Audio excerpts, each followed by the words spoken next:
చెప్పుకున్న దినం అంటే ఈ సంవత్సరంలో 2025 సంవత్సరంలో ఆఖరి పునరుత్థాన దినం కదా. ఈ నెలలో మొదటి పునరుత్థాన దినం, ఈ సంవత్సరంలో ఆఖరి పునరుత్థాన దినం అని ఎందుకంటున్నానంటే ఇంకా 3 దినాలు ఉన్నాయి పునరుత్థాన దినాలు, కానీ ఇది దేవుడు ప్రత్యేకపరిచిన బల్లారాధన దినం. దేవుని స్తోత్రం. ఇందాక దేశరత్న గారు చెప్పిన రీతిగా 12 నెలలు పూర్తయి సంవత్సరము దాటుకుని వెళ్తున్నాడు ఆయన. దేవుని స్తోత్రం. సుభాషిణి గారు ఆయన కూడా రక్షణ భాగ్యం 2వ సంవత్సరంలోకి అడుగు పెడుతున్నారు. కాబట్టి ఆంజేస్తున్నా దేవుని సన్నిధిలో నేను అంటాను, రక్షణ భాగ్యముకు మించిన భాగ్యం మరొకటి లేదు. అందుకనే దేవుడే చెప్పాడు మాట, ఏమన్నాడంటే ఎవరికి అలా పిలిచి పలకలేదైనా, ఇశ్రాయేలు నీ భాగ్యము ఎంతో గొప్పది. ఏంటి ఆ భాగ్యం అంటే లోక సంబంధమైనది కాదు, పరలోక రాజ్యం అనే మహాభాగ్యంను భాగ్యంగా ఎంచుకొనక దాసునిగాను రిక్తునిగా నీ లోకానికి వచ్చి ఆ భాగ్యాన్ని నీకు ఇచ్చాను నేను. మీకు అర్థమవుతుందా? అది ఎవరిచ్చారు మనకి?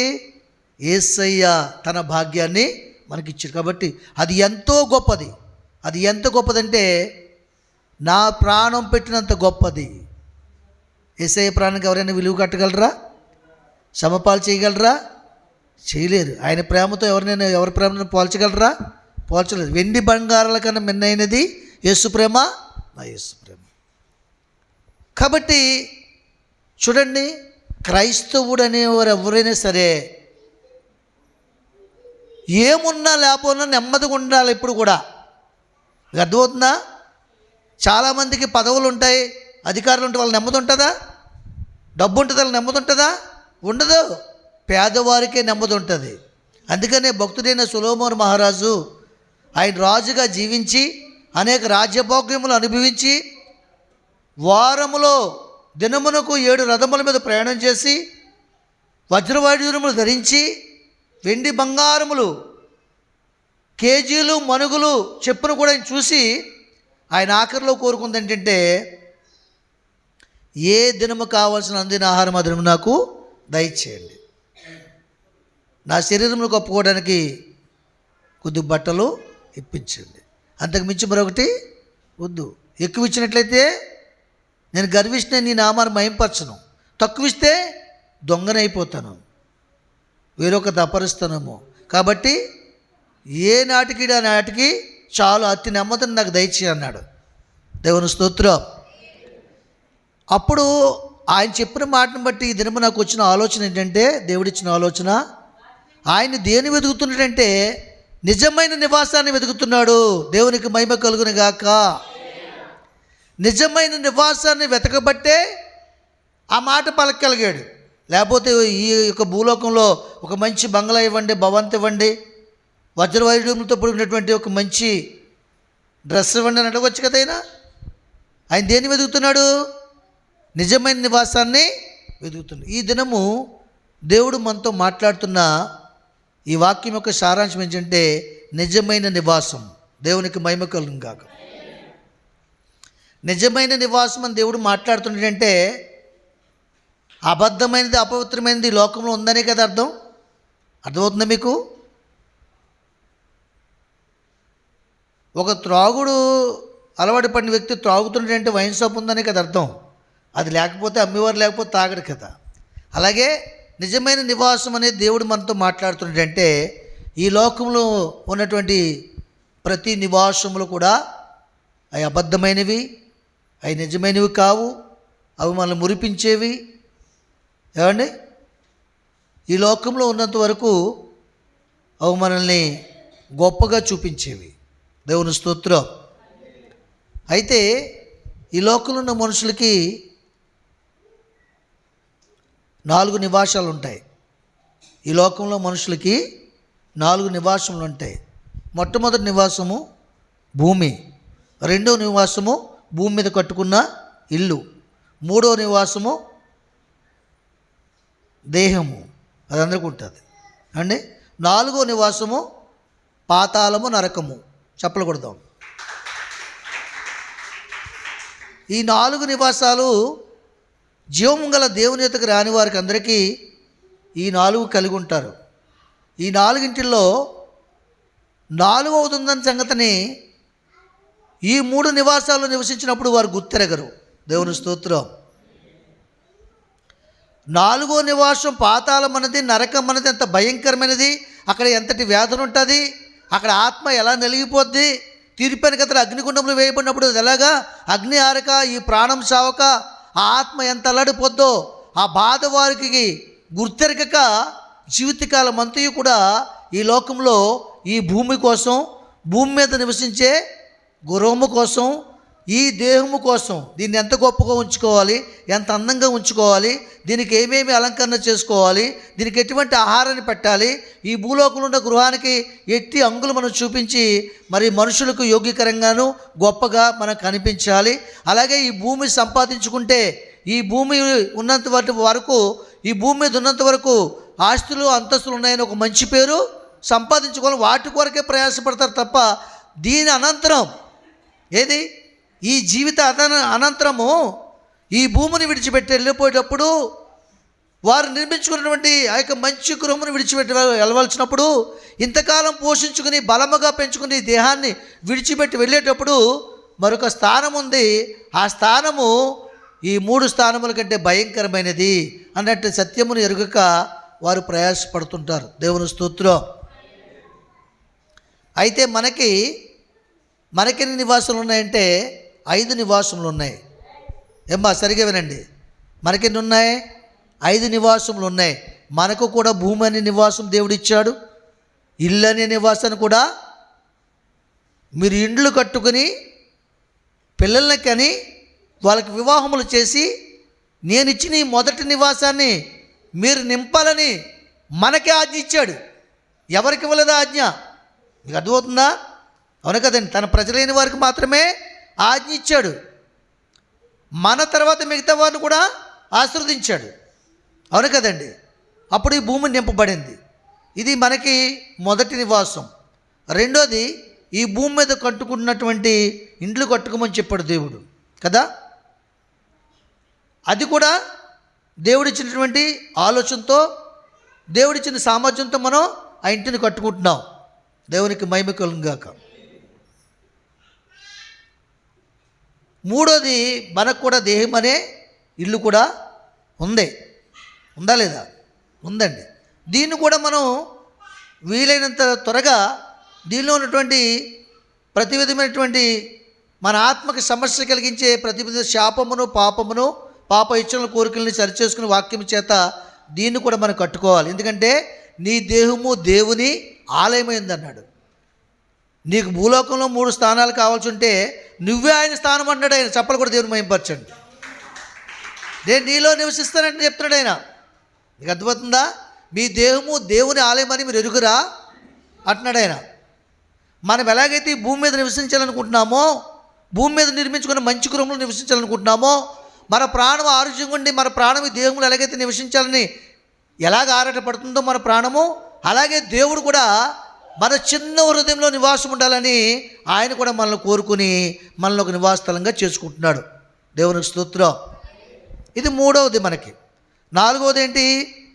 వాళ్ళకి పాతాళం ఉంటుంది, మనకి పరదేశం ఉంటుంది. పాతాళంలో ఏముంటుందో పరదేశంలో ఏముంటుందో తెలుసుకోవాలి మనం. పాతాళంలో నెమ్మది ఉండదు. ఎందుకంటే వాళ్ళు భూమి మీద మనుషుల ఇచ్చల కొరకు, స్వార్థము కొరకు, ఆస్తుల కొరకు, అంతస్తుల కొరకు, ఆస్తి సంపాదించుకోవడానికి వడ్డీలకి ఇచ్చి ఏమండి వేరొకరు దోచుకుని అన్నదమ్ములకు అన్యాయం చేసి కొట్లాడుకుని గొడవలాడుకుని అక్కడికి వెళ్తాయి ఆత్మలో. అక్కడికి వెళ్ళక కూడా ఎరా వచ్చావా, నీ అంత ఎక్కడ తెలుస్తుంది అక్కడ తేల్చపోయిన అక్కడ గొడవలు ఉంటాయి. ఆత్మ ఎక్కడ ఉంటే అక్కడే ప్రాణం ఉంటుంది, అక్కడే కార్యాలు కూడా జరుగుతాయి. మీకు అర్థమవుతుందా? దేహము లేకపోవచ్చు, ఆత్మలు పోరాడతాయి. అక్కడ ఏముంటుందంటే ఎప్పుడు గొడవలో, యాక్సిడెంట్ అయిన వారి ఏడుపులు, అదే ఊరు తీసేవాళ్ళు ఆత్మలో, తప్పులు చేసిన వాళ్ళందరూ కూడా అక్కడ ఉండి అక్కడ కూడా గుళ్ళు ఉంటుంది, నెమ్మది ఉండదు. శివులంట ఆ రక్తము కారేటువంటి పరిస్థితి, అక్కడ వెళ్ళలేని స్థితి, అంత భయంకరమైన పరిస్థితి ఉంటుంది. అయితే మనకు ఒక స్థానం దేవుడు సిద్ధపరిచాడు. అది పరదేశి. ఏమండి, ఇవి ఎక్కడుంటాయో తెలుసుకోవాలి మనం. ఇవి ఎక్కడుంటాయో తెలుసుకోవాలి. పరదేశి అనేది ఎక్కడుంటుంది, పాతాళం అనేది ఎక్కడుంటుందో తెలుసుకోవాలి.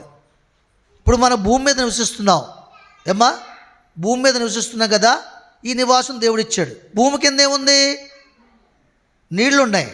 అందుకని మనం బోర్లు వేసినా నీళ్ళు వస్తుంటాయి కదా, నీళ్లు ఉన్నాయి. ఆ నీళ్ల క్రిందనే పరదేశి ఉంది. నీళ్ల కిందనే పరదేశి ఉంది. పరదేశి కిందనే పాతాళం ఉంది. మీకు అర్థమవుతుందా? మొదటిగా భూమి ఉంది, భూమి కింద నీళ్లు ఉన్నాయి, నీటి కిందనే పరదేశి ఉంది. దేవుని స్తోత్రం చెప్పండి. ఇప్పుడు ఈ పైన నీళ్లతో నింపబడింది అనుకోండి పూర్తిగాని, ఒక 2-3 అడుగులు ఎంత ఎండ కాసినా లోపలికి వస్తుందా? రాదు. అవునుగా చెప్పండి. నెమ్మదిగా ఉంటుంది, చల్లగా ఉంటుంది, ఏసీ అక్కర్లేదు. ఎలాంటి ఎండ కాసినా ఆ నీళ్ళలోంచి లోపలికి రాదు. అదే స్లాబ్ మీద ఎండ కాసింది అనుకోండి, వస్తుందా రాదా? వస్తుంది. ఎలాంటి ప్రదేశంలో ఉంచాడు తెలిసింది దేవుడు మనల్ని.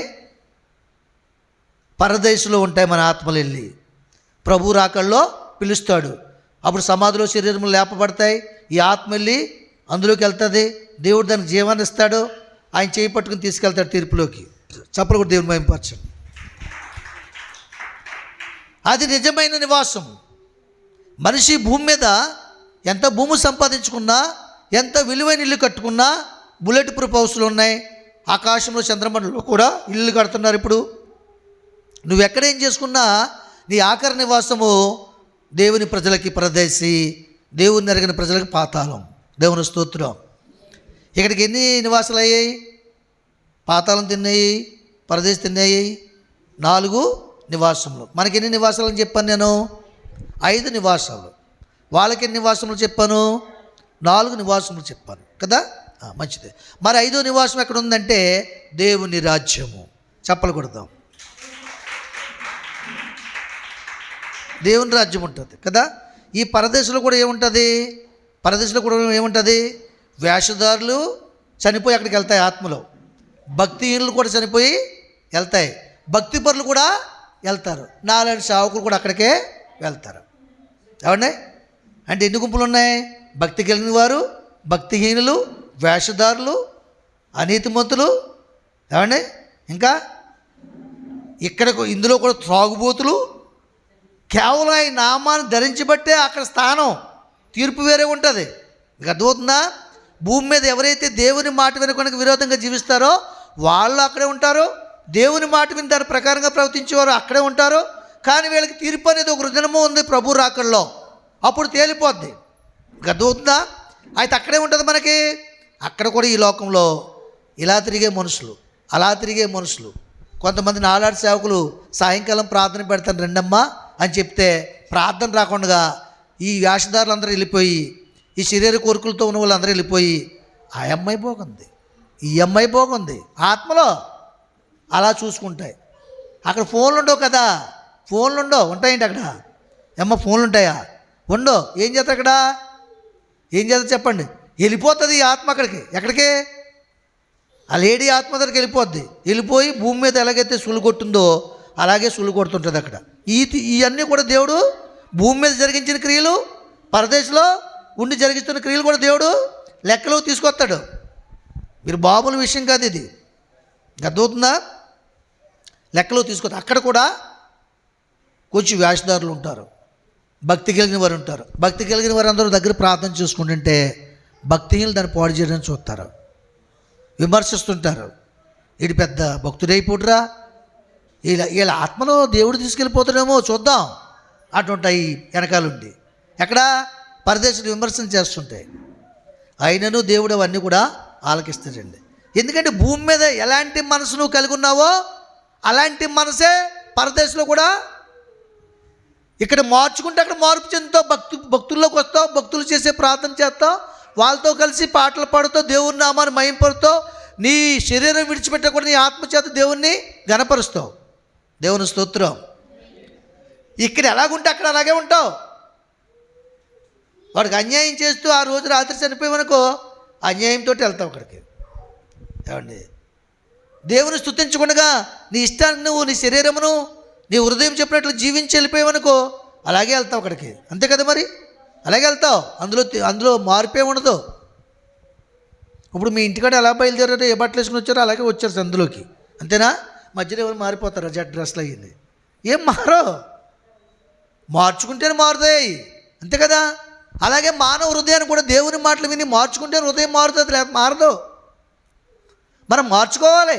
మన బట్టలు ఎలా మార్చుకుంటున్నామో, మన ఆలోచనలు ఎలా మార్చుకుంటున్నామో, చెడ్డ తలంపుల ఆలోచన తీసివేసి మంచి తలంపులతో ఆలోచన నింపుకోవాలి మన హృదయాన్ని. అప్పుడు నువ్వు మంచి చేయగలవు, లేకపోతే మంచి చేయలేవు.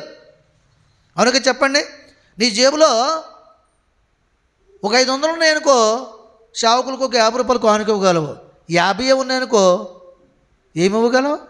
ఏమి ఇవ్వలేవు. అలాగే నీ హృదయం నిండిన దాన్ని బట్టే నీకు మంచి క్రియలు ఉంటాయి. వాక్యంతో నింపుకుంటే మంచి క్రియలు, లోకాశ శరీరాశ నేత్రాశతో నింపుకుంటే చెడ్డ క్రియలు. వాటితోటి చనిపోతే వాటితోటే వెళ్తాం అక్కడికి. దేవుని స్తోత్రం. వాళ్ళకి 4 నివాసాలు, మనకి 5 నివాసములు. 5 నివాసములు కదా. ఈ 5 నివాసాలు కూడా ఒక ప్రాముఖ్యమైన మర్మం ఉంది, మీకు చెప్తాను, మనసు పెట్టి వినండి. ఈ 5వ నివాసం ఎక్కడ ఉంది మనకి? 5వ నివాసం ఎక్కడ ఉంది? పరలోకంలో. ఎవరు కట్టారు అది? దేవుడే మన కొరకు సిద్ధపరిచాడు. ఇదిగో మీకు స్థలం సిద్ధపరచడానికి వెళ్తున్నాను నేను. మీ క్రియలను బట్టి, మీ మారు మనసును బట్టి మీరు ఇక్కడ గృహమును నిర్మించుకోవాలి. భూలోకంలో మీరు చేసిన క్రియలు, పరదేశంలో చేసినటువంటి కనీసం ఇక్కడ మార్చుకోకపోతే అక్కడైనా మార్చుకోవాలి కదా. ఈ శరీరాన్ని విడిచిపెట్టెళ్ళో ఎలాగ నీకు ఆకలి ఉండదు, దప్పుకుండదు, స్వార్థం ఉండదు, నీ పిల్లల కోసం ఏదో కట్టాలని ఉండదు, ఏ ఉద్యోగాలకు డబ్బు ఖర్చు పెట్టాలని ఉండదు, ఆత్మకే అక్కడ ఏముండదు, ఖాళీగానే ఉంటావు. కనీసం అక్కడైనా సరే, ఇప్పుడైనా అక్కడ కూడా అవకాశం ఇస్తున్నాడు దేవుడు. చప్పలు కూడా దేవుని మహిమపరచండి. ఈ రాకడ ఎందుకు కాల్చి అవుతుంది తెలుసా? దేవుని రాకడా అక్కడైనా నువ్వు మార్పు చెందుతావు నీ ఆత్మని. ఒకసారి ఆలోచన చేయండి. కనీసం శరీరంతో ఉన్నప్పుడు నీకు ఆకలి పుడుతుంది, శరీర కోరిక వస్తుంది, అవునా? లేకపోతే స్వార్థం ఉంటుంది. ఈ శరీరాన్ని విడిచిపెట్టి వెళ్ళిపోతే పరదేశంలోకి వెళ్ళాక స్వార్థం ఉండదు, ఆకలి ఉండదు, దప్పుకుండదు, ఏముండదు. ఎందుకంటే అక్కడ శరీరం ఉండదు, ఆత్మ మాత్రమే ఉంటుంది. ఆత్మ ఎలా జీవిస్తుంది అంటే దేవుని కృపను బట్టే జీవిస్తుంది. చెప్పలు కూడా దేవుని మహిమపరచండి. మరి అక్కడ ఏమీ లేనప్పుడు కూడా నువ్వు మార్చుకోకుండా మరలా భక్తిహీన ఆత్మలో కలిసిపోయి మరలా నీ ఇష్టానికి జీవించి భక్తి చేసే వాళ్ళని విమర్శించి భక్తి చేయవారి మీద పళ్ళు కొరికి సమర్పణ స్త్రీల మీద నువ్వు దురాలోచన చేసి వాళ్ళ గురించి చెడ్డోళ్ళతో కలిసి చెడ్డగా మాట్లాడుకుంటే దేవుడు ఇంకెందుకు నిన్ను క్షమిస్తాడు? క్షమించడు కదా. ఏమండి, మనకెన్ని స్థానాలని చెప్పాను నేను? 5 స్థానాలు. 4వ స్థానంలో కూడా నీకు ఒక అవకాశం ఇస్తున్నాడు దేవుడు. దీనికి దేనికి? మార్పు చెందడానికి. మీకు అర్థమవుతుందా? మార్పు చెందడానికి అవకాశం. అక్కడైనా నీ మనసుని మార్చుకుని భక్తుల గుంపులోకి వచ్చి సేవకుల బోధని అక్కడైనా నిన్ను మార్చుకుంటే దేవుడు క్షమిస్తాడు. అక్కడ కూడా మార్చుకోలేదనుకో, క్షమించడు. అప్పుడు నువ్వు ఎడవైపు వస్తావు దేవుని రాకడలో. భక్తి చేసిన వారందరూ అక్కడి నుంచి కుడివైపుకి పిలువబడతారు. మనకి ఎన్ని నివాసాలు అని చెప్పాను? ఇన్నిసార్లు ఎందుకు అడుగుతున్నా జ్ఞాపకం చేసుకోండి మీరు. 5 నివాసములు. దేవుని ఎరగిన వారికి 4 నివాసములు. 4వది మరణము, పాతాళము, అగ్నిగుండం. మనకి 4వది పరదేశు, నెమ్మది, సరి చేసుకోవడానికి ఆఖరి స్థలము, దేవుని రాజ్యానికి అక్కడి నుంచే వెళ్తాం మనం. దేవునికి మహిమ కలుగుగాక. మనకి 5వది ఏంటంటే పరలోక రాజ్యం. ఈ 5 నివాసాలు మనకి ఎలాగిచ్చాడో చెప్తాను దేవుడు మీకు. భూలోకంలో భూమి, ఆకాశము, భూమి, ఆకాశము, గాలి, నీరు, ఇంకా సూర్యచంద్ర నక్షత్రాలు. భూమి, ఆకాశము, గాలి, నీరు, సూర్యచంద్ర నక్షత్రాలు. ఒకవేళ భూమి ఉండి ఆకాశం యొక్క ఆకర్షణ లేదనుకో, పంటలు పండవు. ఆకాశం యొక్క ఆకర్షణ ఎక్కడి నుంచి వస్తుంది? సూర్యుని పిలిచి తనలో నిలబెట్టుకుని ఆ వేడిమిని, వాతావరణం, చల్లదనాన్ని ఇస్తుంది తగిన కాలం ముందు. అప్పుడు పంటలు పండుతాయి. ఒకవేళ ఆకాశం ఉండి, సూర్యుడు ఉండి, వాటి ఆకర్షణ ఉండి చంద్రుడి ఆకర్షణ ఉండి భూమి ఉండి నీరు లేదనుకో పంటలు పండవు. నీరు లేకపోతే అసలు మనమే జీవించలేము. మీకు అర్థమవుతుందండి? మనిషి ఎన్ని రకాలుగా ఉన్నాడు? మనిషిలో ఉన్న మిశ్రమాలు ఏంటి? మనలో ఉన్న మిశ్రమాలు ఏంటి? మట్టి, నీరు, రక్తము, ఆత్మ. అర్థమైందా? మట్టి, నీరు, ఇంకా రక్తము, ప్రాణము, ఆత్మ. దేవునికి మహిమ కలుగును గాక.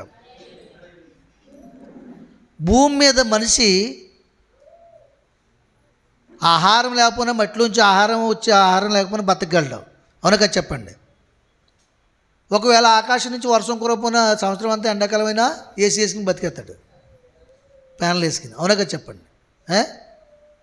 ఒకవేళ పంటలు లేకపోయినా ముందు దోచుకుంది పక్క దేశానికి వెళ్ళి, పొరుగు దేశానికి వెళ్ళి తెచ్చుకుని యోషోపు అందములు తెచ్చుకున్నట్టుగా తెచ్చుకుని తినేసి బతికేస్తారు. ఏమండి? అవునా కదా చెప్పండి? అసలు గాలి లేకపోతే బతకగలడా మనిషి? చెప్పండి. మరి ఈ గాలి ఎక్కడి నుంచాడు తెలుసా? అదే ఆయన ధననిధి, ఆయన బీరువా, ఆయన ధనాగారం నుంచి వస్తుందంటే గాలి. ఏ గాలి చెప్పండి మీరు? ఏ గాలి? ఓ డ్యాన్స్లు వేయించేది ఊపేస్తుంది గాలి.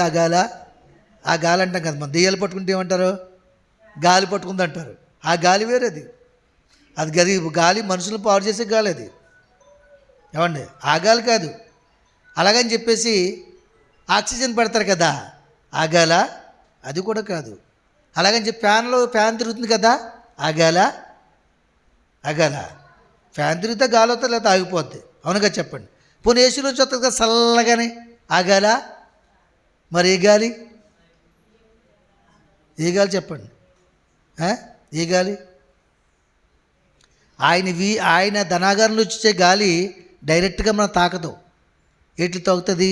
చెట్లకు మొక్కలకే తాకుతుంది. ఆ చెట్లకి మొక్కకి వచ్చినటువంటి ఆక్సిజన్ గాలి, ఆ జీవవాయువు ఈ బాహ్యపరమైన గాలిలోంచి మనకు ఊపిరిగా వచ్చి అది మనలో ప్రవేశించి మన ప్రాణత్వ మూలుగుల శరీరంలో బలపరుస్తుంది. చప్పలు కొట్టండి ఒకసారి. ఈ గాలి ఆగిపోయినంత మాత్రాన మనం చనిపోం. ఆ గాలి ఆగిపోతే చనిపోతాం. నీకు అర్థమవుతుందా? ఇప్పుడు బయట గాలి లేకపోతే, ఏసీలు లేకపోతే బతకలేదు ఇంతవరకు. మన పెద్దలు బతకారు కదా. ప్రాణానికి ఆయువు ఇచ్చేది, ప్రాణానికి నెమ్మదినిచ్చేది, ఆ ఊపిరికి ఊపిరి అందించి జీవం కలిగించేది దేవుని ధనాగారం ఇచ్చేటటువంటి ఆయన ఊపిరి అనే గాలి, ఆయన శ్వాస అనే గాలి. ఆయన విడిచిపెడితేనే ఈ లోకంలో ఫ్యాన్ వేసుకుంటే మనం గాలి సంపాదించుకోగలం, ఏసీ వేసుకుంటే కూడా గాలి సంపాదించుకోగలం. ఆక్సిజన్ 1000 రూపాయలు పెట్టుకుంటే ట్యాంక్ కట్టుకొచ్చి పెట్టేస్తారు, సిలిండర్ కట్టుకొచ్చి. అవునా కదా? అది కాదు. ఈ ఎన్ని పెట్టినా బ్రతకడానికి వీలు కలుగు చేసే గాలి అది ఆయన ధనాగారంలో ఉంటుంది. దేవునికి మహిమ కలుగును గాక. దేవుని ప్రణాళిక ఎంత గొప్ప తెలుసా? కాబట్టి ఆ నివాసం కొరకు మనం ప్రయాసపడాలి. ఆ నివాసం కొరకు ప్రయాసపడాలంటే ముందు ఇల్లు కట్టుకోవద్దని చెప్పడు దేవుడు. మీరు ఇల్లు కట్టుకోండి, పిల్లల్ని కనండి, వివాహములు జరిగించండి, గొప్పగా జీవించండి, అడుక్కునేవారుగా ఉంటుంది, మీరు ఇచ్చేవారుగా ఉండండి అన్నాడు. అవును కదా? దేవుడిచ్చిన వాగ్దానం మనకది. మరి వాగ్దానం చేసిన దేవుడు మన జీవితంలో చేయడండి? చేస్తాడు. కాబట్టి ప్రియమైన దేవుని సంగమా, నిజమైన నివాసాన్ని మనం వెతకాలంటే ముందు మన ఆత్మను పాడు చేసే నివాసం ఏంటంటే మన దేహం, మన శరీరం. ఈ శరీరానికి దాని ఇచ్చకి లోబడకూడదు. మనం ఏం చేయాలి? ఆత్మకు మాత్రమే లోబడాలి. సంసోను చాలా బలవంతుడు, ఫిలిష్తీయులను ఎదిరించాడు. ఒక దినము శరీరానికి ఆశించి దానికి లోబడ్డాడు. ఏమయ్యాడు? ఆఖరికి కండ్లు కూడా పెరికి గూగుల్ చేత బంధించి ప్రాణం ఆత్మను పోగొట్టుకున్నాడు. నువ్వు ఎలా బలంగా ఉన్నావని, అందంగా ఉన్నావని, నేను చాలా తెలివైందనని, అనేక మందిని మోసగిస్తున్నానని, నువ్వు మోసకుంటున్నావని సంగతిని మర్చిపోకు. మోసపోకుడు దేవుడు వెక్కిరింపబడ్డు. ఎవడైతే మోసకరమైన మనసు కలిగి ఉన్నాడో, మోసకరమైన ఆలోచనలు కలిగి ఉన్నారో, అది నీవైనా నేనైనా మనమే ఒక దినాన్ని మోసగింపబడతాం. మోసము చేయవాడా, నా తండ్రి యొక్క సన్నిధిలో నువ్వు నిలవలేవని చెప్తున్నాడు. వాడి గల మంగళకెత్తటువంటి నాలుక గలవాడా అంటున్నాడు. మీకు మాట చెప్పాలనుకుంటున్నాను. పాముకి ఎన్ని నాలుకలు చెప్పండి మీరు. ఏమ్మా, పాములో ఇది చెప్తుందండి. పాముకి ఎన్ని నాలుకలు? పోనీ ఎప్పుడైనా సినిమాలో చూసారా? అలా అలా అంటుంటుంది. 2 నాలుకలు. ఒకే నాలుక 2గా విడిపోద్ది బయటికి చాపేటప్పటికి. ఒకటేమో నరాల్లా కనబడుతుంది, ఒక నరంలా కనబడుతుంది, నాలుక ఆఖరి భాగం నాలుకలా కనబడుతుంది. అవునుగా చెప్పండి. మరి మనిషికి ఎన్ని నాలుకలు? ఒకటా? చెప్పండి. మనిషికి ఎన్ని నాలుకలు చెప్పండి. లెక్కలేని నాలుకలు. మరి దాని 2 భాగాలు కనబడుతుంది నాలుక. మంది ఎలా కనబడుతుంది? ఇక్కడ దేవుని స్తుతించినప్పుడు ఒక నాలుక, ఇంటికి వెళ్ళినప్పుడు ఒక నాలుక, పిల్లల మీద కోపం వచ్చినప్పుడు ఒక నాలుక, భర్త మీద కోపం వచ్చినప్పుడు ఒక నాలుక, దైవజనుల మీద కోపం వచ్చినప్పుడు మరొక నాలుక, లాభం రాలేనప్పుడు మరొక నాలుక, లాభం వచ్చినప్పుడు మరొక నాలుక, పంట పడినప్పుడు ఒక నాలుక, పంట పండకపోతే ఒక నాలుక, పక్కింటిలో అప్పిస్తే ఒక నాలుక, అప్పు ఇవ్వకపోతే మరొక నాలుక. ఇవన్నీ నాలుకలే. అండ్ నాలుక అంటే ఏంటి? నాలుగు స్వరూపం ఎక్కడ కనబడుతుంది చెప్పండి మీరు. ఇంట్లోనా? ఎక్కడ కనబడుతుంది నాలుగు స్వరూపము? మాటలో కనబడుతుంది. నాలుకంటే మాటే.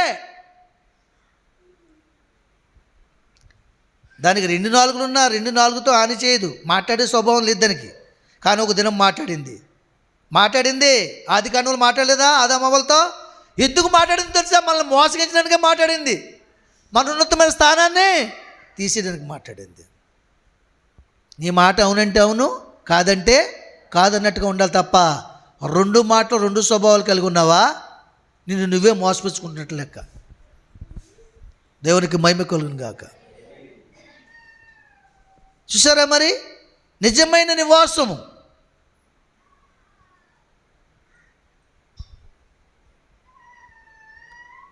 ఏమండి, మీకు సత్యాన్ని చెప్తానేది మీకు కొంచెం బాధగా అనిపిస్తుంది, అనుమానం కూడా వస్తుంది. ఈ మాటలో బాధగా అనిపిస్తుంది, అనుమానం కూడా వస్తుంది. ఏంటదంటే, అసలు మీకు ఎందుకు రోగాలు వస్తున్నాయి అని అనుకో, రోగం లేని మనిషి ఉన్నాడా అన్న ప్రశ్న వస్తుంది రాదా?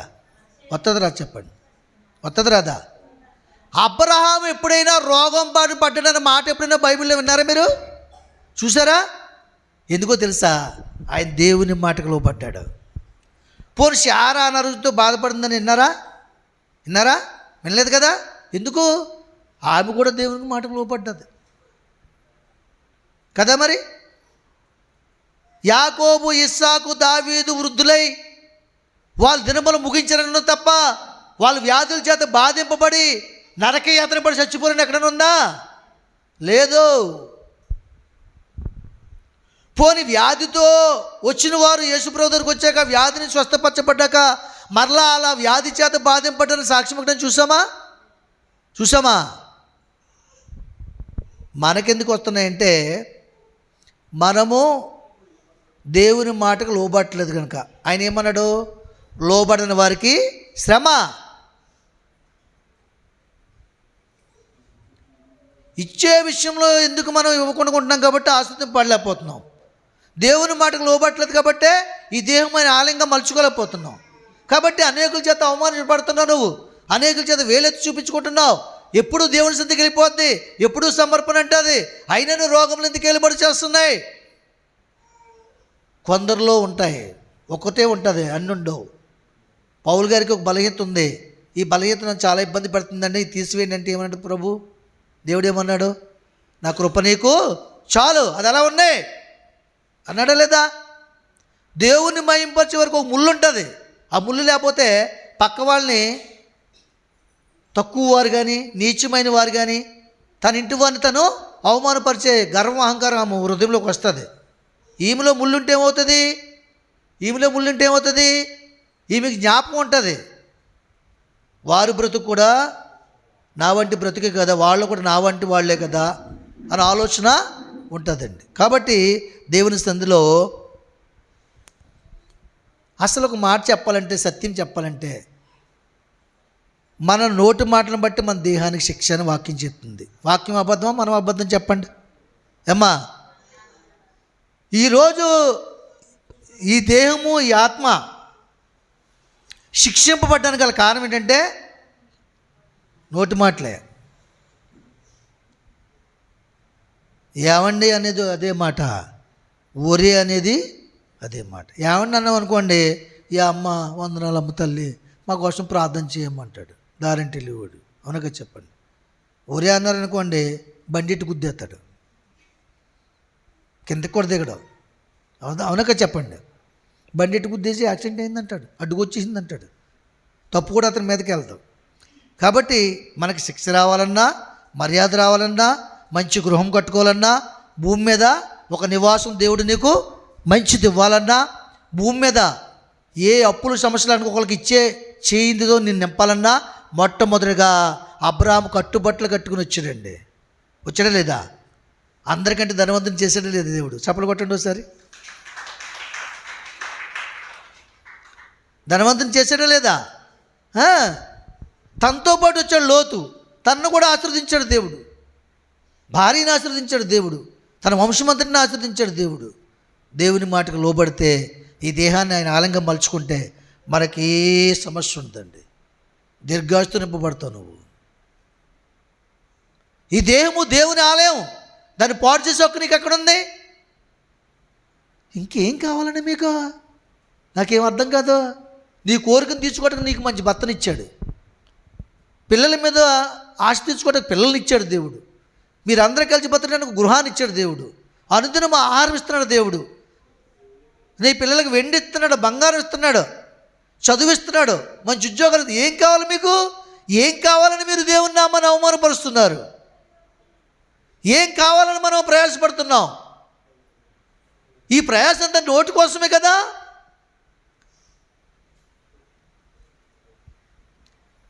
ఈ దేహము బలపాఠం ఎప్పుడు తీరుతుందంటే, ఏదైనా ఎయిడ్స్ అనేది వ్యాధి వస్తే అప్పుడు తీరుతుంది దీని బలపాఠం. అర్థమవుతుందా? ఎందుకు నేను ఇందాక చెప్పాను కదా, సహోదరు కోసం ఆమె ఎంత బలంగా ఉండేది, ఏమండి, ఎంత బలంగా ఉండేది. చూస్తే కన్నీరు వచ్చింది నాకు.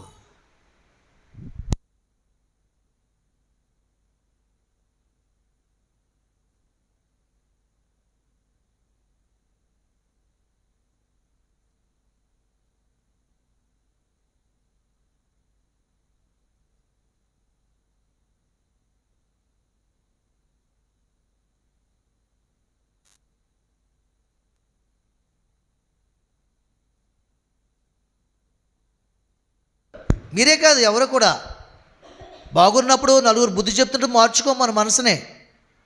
వాడు వచ్చి మన కుటుంబంలోకి వచ్చి మన కుదర కొట్టి నేలకేసి కొట్టేసి నీ దేహము స్థితి ఇదని చెప్పాలి, అప్పుడు దేవుడా అంటాం. భూమి మీద నివసిస్తున్న ప్రాణమున్న ప్రతి వ్యక్తి కూడా మర్యాదగా, క్రమంగా, గౌరవంగా జీవించాలండి. లేకపోతే ఆ మనిషికి పశువుకి తేడా లేదు. అర్థమవుతుందా? చూడండి, భక్తుడు అయిన వెండి బంగారములు కలిగి ఉన్నాడు, మనుగులు బంగారాన్ని మందిరానికి ఇచ్చాడు. అయినా ఆయన ఒక మాట అడుగుతున్నాడు దేవుడి సందులో. ఏమడుగుతున్నాడో చూపించి ముగిస్తాను మీకు. చూడండి, 42వ కీర్తన గ్రంథము 42వ కీర్తన మొదటి 1-2 వచనాలు చూద్దాం. దుప్పి నీటి వాగుల కొరకు ఆశపడినట్లు దేవా, నీ కొరకు నా ప్రాణము ఆశపడుచున్నది. నా ప్రాణము దేవుని కొరకు తృష్ణగొనుచున్నది, జీవము గల దేవుని కొరకు తృష్ణగొనుచున్నది. దేవుని సన్నిధికి నేను ఎప్పుడు వచ్చేదను, ఆయన సన్నిధిని నేను ఎప్పుడు కనబడదును. చాలండి. చూసారా, దుప్పి నీటి వాగుల కొరకు ఆశపడుతుందంట. ఎక్కడ ఉంటుంది దుప్పి? దుప్పి ఎక్కడ ఉంటుంది? అడవిలో, అరణ్యంలో ఉంటుంది. అడవిలో ఎక్కడ నీరు ఉంటుందా? ఎక్కడో సుదీర్ఘ ప్రాంతంలో అక్కడక్కడ చిన్న చిన్న వాగులు ఉంటాయి. ఆ చిన్న చిన్న వాగులను కూడా అరణ్యంలో అన్ని జంతువులు కూడా అవి పనిచేసుకుంటాయి. తనకు సరిగా నీరు దొరకదు. ఎందుకు దొరకదంటే, అన్నిటికంటే దుప్పి ఎక్కువ నీరు తాగుతుంది. దుప్పు తాగుతుంది ముందు, తర్వాత ఒంటె ఎక్కువ తాగుతుంది. ఒంటి ఒకసారి నీరు తాగితే నెల రోజుల వరకు కూడా దాహము ఉండదు, ఆహారం లేకుండా బతుకుతుంది అది. అలాగే దుప్పి నీటి కొరకు ఆశపడినట్లు అరణ్యంలో తిరుగుతుందంట. ఎక్కడ నీరు దొరుకుతుందో అప్పుడు నా దాహాన్ని తీర్చుకుంటాను, నా ప్రాణాన్ని తృప్తిపరచుకుంటానని. అలాగా ఈ లోకమనే అరణ్యంలో, ఈ లోకమనే భూమి మీద మనం జీవిస్తున్నప్పుడు దేవుని మాట కొరకు అట్టి ఆశ నీ ఆత్మ, నీ హృదయం కలిగి ఉండాలి. అంతేగాని ఒక రోజు ఆరాధన రావడం, ఒక రోజు మానేస్తే నీకు ఎలాగ తృప్తి ఉంటుంది, నీకు ఎలాగ క్షేమం ఉంటుంది, ఎలాగ నీ ఆత్మ బలపడుతుంది, ఎలాగ నీ హృదయాన్ని సరి చేసుకుంటావు, ఎలాగ నీ మనసును నువ్వు కాపాడుకోగలవు? ఏమండి, అలాగ ఆశపడి తిరుగుతుందంట. దేవా నీ కొరకు నా ప్రాణము ఆశపడుతుంది. ఎవరు చెప్తున్నారు ఈ మాట? దావీదు చెప్తున్నాడండి. నా ప్రాణము దేవుని కొరకు తృష్ణ కొనుచున్నది. తృష్ణ కొనుచున్న అంటే అర్థం ఏంటి? ఆరాటపడుచున్నది, ఆశపడుతున్నది, ఆతురపడుచున్నది. ఆయన మాట లేకపోతే నేను జీవించలేను, ఆయన దర్శన భాగ్యం లేకపోతే నేను బ్రతకలేను, ఆయన సందులో అడుగు పెట్టకపోతే నా కాళ్ళకి బలమో లేదు, ఆయన చేతులెత్తి నమస్కరించకపోతే నా చేతులకి పని దొరకదు. ఇటువంటి తలంపుల ఆలోచనలు మనకు కలిగి ఉండాలి. భక్తుడు చెప్తుంది అదే, జీవము గల దేవుని కొరకు తృష్ణ కొనుచున్నది. ఎవరి కోసం? జీవము గల దేవుని కొరకు. ఈరోజు నీ జీవము నీలో ఉందంటే, నీ ప్రాణము నీలో ఉందంటే, నీ అందమును నువ్వు అందమైన మనిషి అని అనిపించుకుంటున్నావంటే, లేకపోతే మంచి వస్త్రం ధరించుకుంటున్నావంటే, ఆరోగ్యంగా ఉన్నావంటే, పాడి పంటలు కలిగి ఉన్నావంటే, ఒక మంచి కుటుంబం కలిగి ఉన్నావంటే, నలుగురు బిడ్డలను కలిగి ఉన్నావంటే, ఆ బిడ్డలు నీకు క్షేమము చక్కని నెమ్మదిస్తున్నారంటే కేవలం జీవము గల దేవుని వశంలో ఉన్నావు కాబట్టి నిన్ను బట్టి నీ కుటుంబం అంతా క్షేమం ఉంచుతున్నాడు దేవుడు. హల్లెలూయా. జీవము గల దేవుని కొరకు తృష్ణ కొనుచున్నది. దేవుని సందుకు నేను ఎప్పుడు వచ్చేదను, ఆయన సందుకు నేను ఎప్పుడు కనబడదును. మా తపన ఇదే. మీకు అర్థమవుతుందా? మీరు 11 గంటలకు వచ్చినా 10:30కు వచ్చినా మేము ఒక సమయం దేవుడు మాకు ఇచ్చాడు కాబట్టి ఎప్పుడు దేవుని సందులో నేను ప్రవేశించాలి. ఎప్పుడు కనబడాలంటే మనం ఆయనకి. ఇప్పుడు ఇక్కడ దేవుడు ఉన్నాడా లేదా చెప్పండి మీరు? చూస్తున్నాడు లేదా? మనల్ని చూస్తున్నాడు లేదా? వినుచున్న మిమ్మల్ని చూస్తున్నాడు, చెప్తున్న నన్ను కూడా చూస్తున్నాడు, ఈ ప్రాంతాన్ని కూడా చూస్తున్నాడు, నీ హృదయాన్ని చూస్తున్నాడు. మరి ముఖ్యంగా నీ హృదయాన్ని చూస్తున్నాడు, నీ ఆలోచన విధానం చూస్తున్నాడు, నువ్వు ఇతరులను బాధించే మనసును చూస్తున్నాడు, నీలో ఉన్న దేవునికి విరోధమైన మనసును కూడా చూస్తున్నాడు ఆయన. ఈ తపన మీకున్నప్పుడు 5వ నివాసం దొరుకుతుంది, స్థిరమైన నివాసం, నిజమైన నివాసం. ఇది లేకపోతే ఎన్ని సంవత్సరాలు ఇలా కూర్చుని మీరు విని విడిచిపెట్టి వెళ్ళిపోయినా మీకు అది దొరకదు. నిజముగా చెప్తున్నాను. మనకు ఒక తపన ఉండాలి.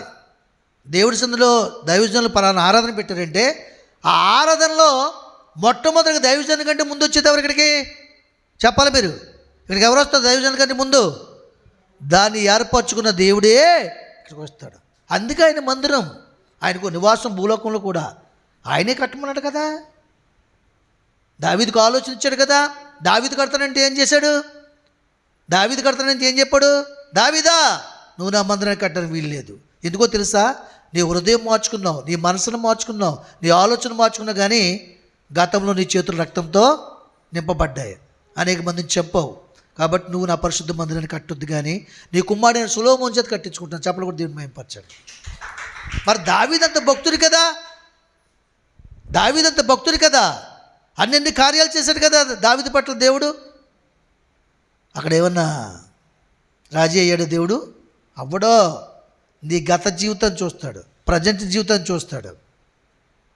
వచ్చాక కూడా మారు మనసు పొందలే దేవుడు పిలుచుకున్నాక కూడానే బెత్షెబాతో పాపం చేశాడు, అది చూశాడు. ఇప్పుడు నువ్వు దేవునిలోకి వచ్చాక, దైవ కుటుంబంలోకి వచ్చాక, దైవ మందిలోకి వచ్చాక కూడా నువ్వు ఇంకా పాపంతో సాంగత్యం చేసి నిన్ను కూడా చూస్తాడు. మెనే టేక్ లోపర్సెస్, నీ లెక్క చూసేస్తాడు. ఒక దైవజనుగా చెప్తున్నాను, ఇప్పటికైనా నీ పద్ధతిని మార్చుకో, నీ ఉద్దేశమును మార్చుకో, నీ ఆలోచన విధానాన్ని మార్చుకో. ఏలియా కుమారులకి లెక్క చూశాడు ఆయన.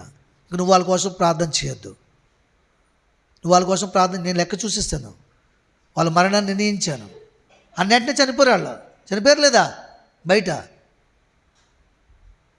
దేవునికి మహిమ కలుగును గాక. అబద్ధం అని అన్నయ్య చెప్పిరాలు దానం చేసి కూడా నష్టపరుచుకుని కూడా వాళ్ళు ఆడిన అబద్ధం వల్ల దైవజనుడి ఇంట్లో నుంచి వెళ్ళకుండానే గుమ్మము దాటుకొని చనిపోయారు భార్యాభర్తలు ఇద్దరును. చెప్పలు కూడా దేవుని వైంపరచండి.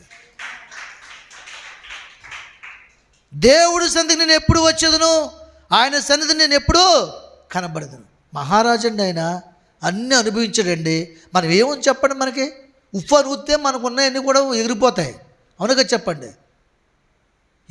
ఏళ్ల తరబడి సంపాదించినటువంటి ఆస్తి ఆయన దగ్గర ఉంది. అయినను సరే ఎంతగానో తగ్గించుకుని ఇదంతా కూడా దేవుడే, నా ఆస్తి కానీ, నా వెండి కానీ, నా బంగారం కానీ, నా స్తోమత కానీ, నా అధికారం కానీ అంతా కూడా ఆయనే.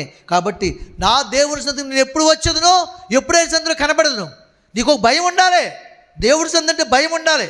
భయం లేకుండా లోకంలో తిరగకూడదు, లోక పనులు చేయకూడదు. దేవుడు ఏదైతే ఆజ్ఞ ఇచ్చాడో ఆ ఆజ్ఞత క్రమమే పాపం. అతిక్రమించకుండా దేవుడు నీకు ఉపవాస ప్రార్థన ఇచ్చాడు. ఈ సంవత్సరంలో ఉపవాస ప్రార్థనలో ఉండాలి. దేవుడు పోషించడం మా దేవుడు అన్నవాళ్ళు చేయొద్దండి. ఇక్కడ పోషించడం తెలుసు, మీకు పోషిస్తాడని తెలుసు, అయినను సరే అతిక్రమిస్తున్నావు. అది నేరమా కాదా?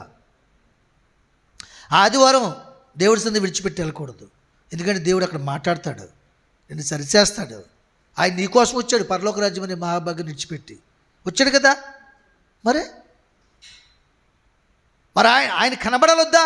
ఆయన కనబడితే అప్పుడు ఆయన నిన్ను సరిచేస్తాడు, నీ లోటుని తీరుస్తాడు, నీ హృదయంలో వేదన తీస్తాడు. నీ తలపోటు వచ్చే ప్రతి తలపోటును కూడా, ప్రతి ఒక్క బ్రెయిన్లో నిన్ను బాధిస్తున్న ప్రతి ఆలోచన తీసివేసి ఆయన తలంపులతో ఆలోచనతో నింపి నెమ్మదిని క్షేమం ఇస్తాడు దేవుడు.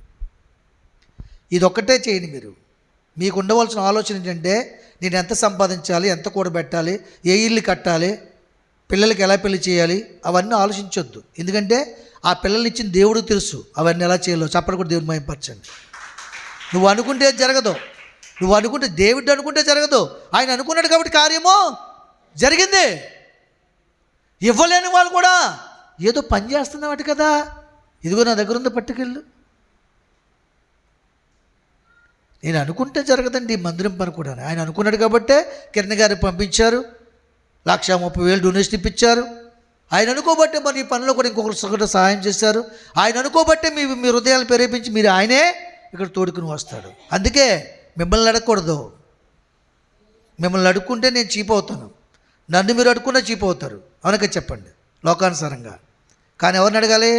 మన ఇద్దరు అవసరం తీస్తే దేవుణ్ణే అడగాలి. దేవునికి మహిమ కలుగుగాక.